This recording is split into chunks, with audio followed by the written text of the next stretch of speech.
What's good? It's Fevir. Today we're going to talk a bit about Battle Chasers Nightwar. Now during the last year and a bit, there have been 3 titles that have always really left a strong impression on me for some reason or another from the less than AAA studios that I've played at the different conventions. Now I've mentioned them before, but I'll do it again.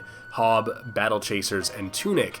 Battle Chasers is now out, and in essence, it's a modern take on a classic turn-based JRPG that actually captures a lot of the charm of the Super Nintendo or the PlayStation 1 golden era of RPGs, but kind of modernizes it, but kind of doesn't. It's available on the Xbox One, the PC, and the PS4, with a Switch release coming in at some point. Now obviously, just looking at the game footage, you can see that Battle Chasers is quite striking. In fact, artistically, this game is, it's exquisite, which really, who uses that word to describe a game, but just the art direction in all facets, visuals, character design, animations, effects, into sound effects, into soundtrack. Most of the artsy stuff is just incredible, and it's based off of an old comic, which probably helps. It does the comic justice, but luckily, you don't need to be familiar with that at all to play the game. I don't want to give too much away. That's my current struggle making videos now. I'm not trying to completely review the game fully. I just want to talk about it for a frame of reference where I'm coming from. I've played the game for about 20 hours at this point. I haven't experienced it all, just my impressions so far, and I think they're pretty well grounded.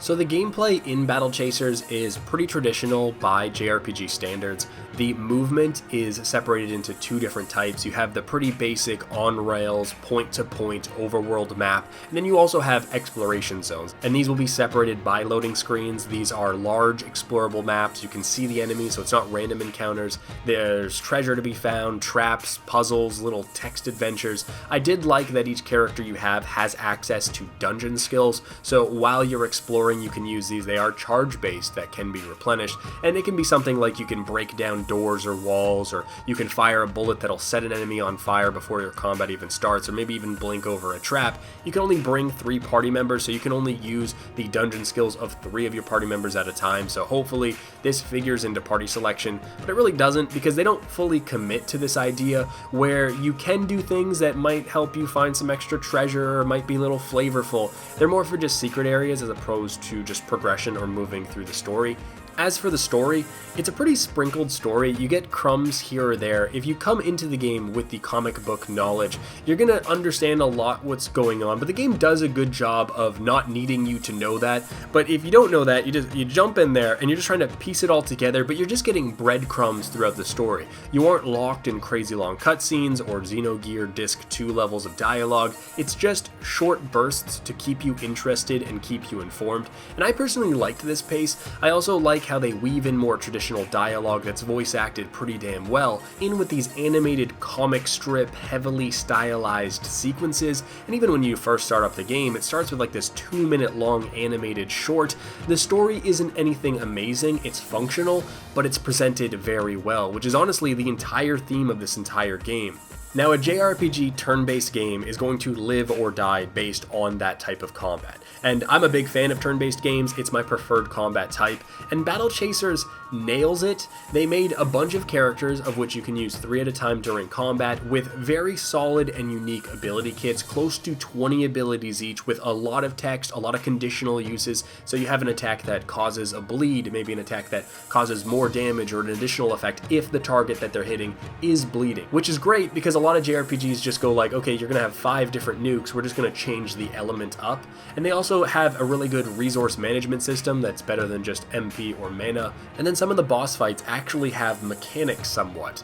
In addition to each character really fulfilling different roles and sometimes even breaking tropes, this giant robot is basically a healer while this small girl with the gauntlets is your tank, there is some leeway in creating almost builds with a very light talent system, but they really do end up being defined by their hard-coded abilities. There is a level of customizing them in the pretty decent form of itemization, where there are some action RPG elements, randomized loots, lots of different stats, varying rarities, and also things like procs, so like a 10% chance to stun, a 10% chance to apply a burn debuff, or a bleed, or an on swing, you're going to buff the next attack of one of your teammates by 10%. And I mentioned earlier that a lot of the abilities have conditional uses, so they just kind of tie in really well in this sort of way.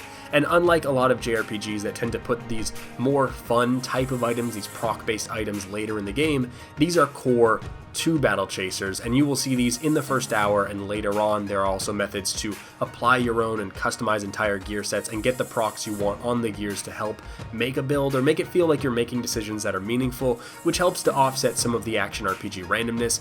Characters are tied to a single weapon type, but visually equipping different weapons will change what the weapons look like.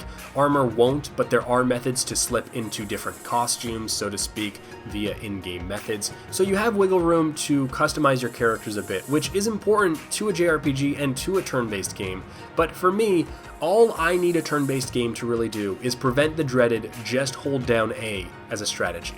And Battle Chasers, again, nails that sometimes, the problem being that the progression or the leveling curve is somewhat off, and it puts you into a position where you generally need to either grind out some levels to catch up, or you can hold down the A button, which I guess to the game's credit, they have dungeons that are comprised of a set of randomized tiles that contain different and randomized puzzles and different enemies, so if you do need to grind up to get to the level that you're supposed to be at least you have variety. You also have some slight control over making the same dungeon a bit more difficult, but even with that, it's just not consistent. It's as if the design of the difficulty, instead of being like a more straight gradual line, are these large steps. So you might move through a dungeon where you can just like push A on all of the trash encounters. You don't have to think twice. Then you get to the boss and it feels fair, it feels right. You get to see this incredible combat system actually needing to be utilized, and you need to lay down some sick strategy. But then the next trash enemy you fight in the next part of the story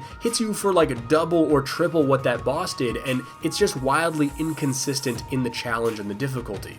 So you end up with a really great suite of abilities and a huge potential for combat, but the fights rarely need it, or require more than you would expect, and this is compounded with some more good and bad, as each of the characters have some real strengths and identity, and certain fights, like I said, there are sometimes mechanics, like in this fight, healing is reduced by 50% across the board, and everyone gains a growing, stacking damage over time spell, so prioritizing a great cleanser, or someone who's great with shields, is incredibly powerful, and certain mechanics are just handled so much better by a certain character. But because you can only fight using 3 characters, and the ones that you aren't using don't level up in tandem in the background, the further you get in the game, the less of a decision you even have to pull in and customize your party accordingly for the challenges that are ahead, and instead you just get into these fights that either your team makeup helps you just blow through, or you're going to struggle with it almost aside from levels and strength. I point this all out knowing that this is almost a common curse in turn-based games, and I kind of hate that I've gone on about this for half of the video, and because it's not that bad, it's pretty standard and in line with other JRPGs, and that's really where I fall with Battle Chasers. It's got the good and the bad from the genre. It really is just a middle-of-the-road JRPG with incredible presentation, and there are a lot of cool things that have been injected into the game that is kind of from the modern JRPG palette, but the thing is, it's just, if I had to rate it, it's just a solid 7 out of 10.